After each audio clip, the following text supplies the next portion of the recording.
This is Autoline Daily, the show dedicated to enthusiasts of the global automotive industry. GM is holding true to its promise of spending more advertising dollars with black-owned media. You may remember at the beginning of this month, GM was called out for only spending about 1% of its roughly $3 billion a year advertising budget with diverse media outlets. So GM met with some of these organizations to determine the best path forward and says it will double spending to 2% this year, 4% next, and hopes to reach a goal of 8% by 2025. As we said earlier, GM is the first to be singled out, but black-owned media companies promise it's an issue they'll raise with all major corporations. To help jumpstart the commercial use of self-driving vehicles in the U.S., 2 senators are proposing exemptions to allow more autonomous vehicles on public roads. The proposal would give NHTSA the power to exempt 15,000 self-driving vehicles per company from meeting safety standards meant for human drivers. The number would increase to 80,000 vehicles within 3 years. NHTSA currently is allowed to exempt 2,500 AVs per manufacturer. Automakers would be allowed to disable driving controls when the vehicles are operating fully autonomously. The senators argue the proposal will allow the U.S. to remain competitive in the global autonomous vehicle industry, and it will create jobs and billions in investment. The proposal would be an amendment of a $100 billion bill to boost funding science and technology research and development. And speaking of proposals in the U.S. Senate, 2 Democrat senators introduced legislation to invest $25 billion to convert the entire school bus fleet to electric. The money will also be used to improve the charging infrastructure for buses and provide workforce training. Not only would this help improve the environment, but studies have found that diesel emissions from school buses may contribute to respiratory illness in children, which is linked to poor academic performance.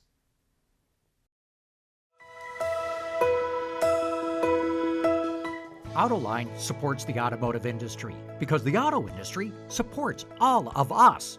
When the COVID-19 pandemic broke out, the industry leapt into action. General Motors and Ford made tens of thousands of ventilators. Toyota, Honda, FCA, and Nissan made hundreds of thousands of face shields and masks. So did suppliers like Magna and Lear, and the list goes on and on. No other industry made this kind of commitment, and that's why we are proud to say that Autoline is an advocate for the automotive industry.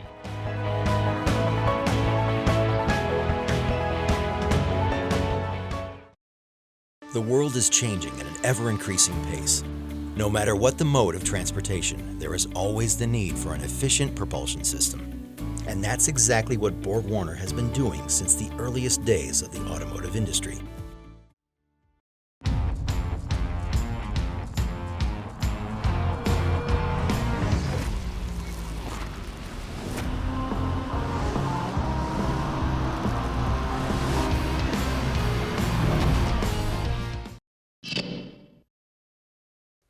Even though a chip shortage is crippling production, automakers might just set a sales record this month in the U.S. market.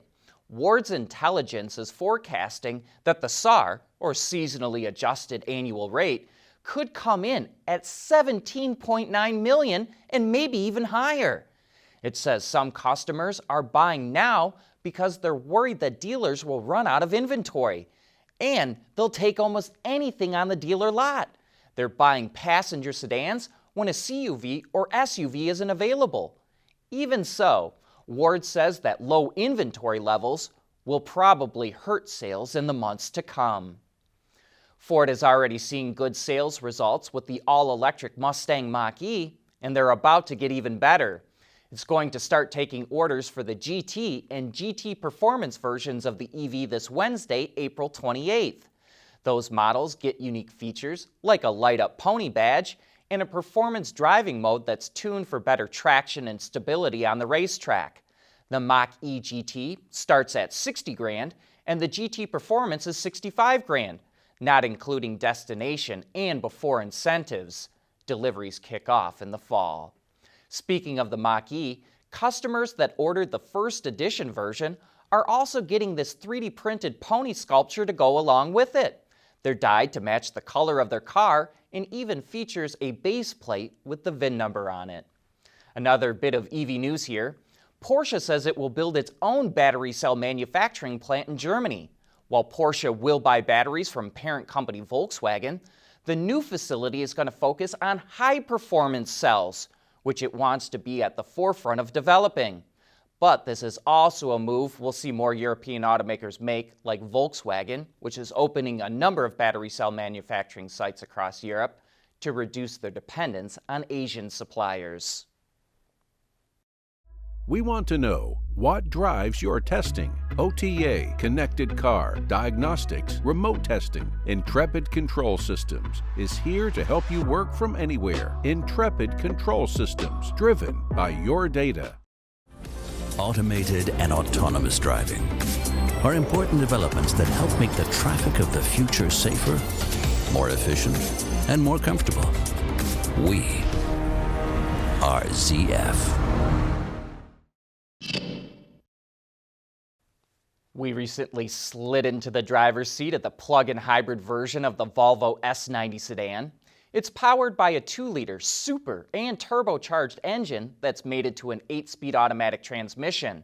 The powertrain also includes an 87 horsepower electric motor and a 11.6 kilowatt-hour battery pack, which provides 23 miles of all-electric range in optimum conditions. Combined, the setup cranks out 400 horsepower and 472 pound-feet of torque. And when we finally got a chance to put our foot into it, we were blown away by how much get up and go it has. But that's in a straight line. Don't try and put this thing through a corner with too much speed, because all that weight just wants to push you right out of the turn. While the electric range is not significant, it was enough for most of our everyday driving. And like the exterior design, the interior is elegantly done with leather-wrapped seats and steering wheel, and the wood trim along the doors enhances it even more. It also is minimalistic thanks to its large 12.3-inch touchscreen, which controls most of the functions. It's pretty easy to navigate, and you can also use the steering wheel buttons or voice control to select functions. The S90 plug-in starts at just over $61,000, including destination charges, but the one we drove included another $10,000 in options. Hey, be sure to join us for Autoline After Hours later this week, when we'll be learning about Arrival, the electric commercial vehicle startup based out of the UK. Hyundai and Kia invested more than $100 million into the company and will also develop vehicles off of its platform.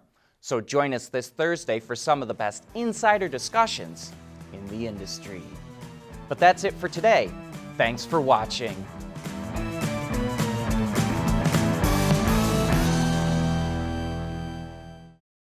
Autoline Daily is brought to you by Bridgestone, solutions for your journey. Intrepid Control Systems, over-the-air engineering, boost your game. Borg Warner, propulsion solutions that support a clean, energy-efficient world. And by ZF. ZF, driving intelligence for software-defined vehicles and transforming next-generation mobility.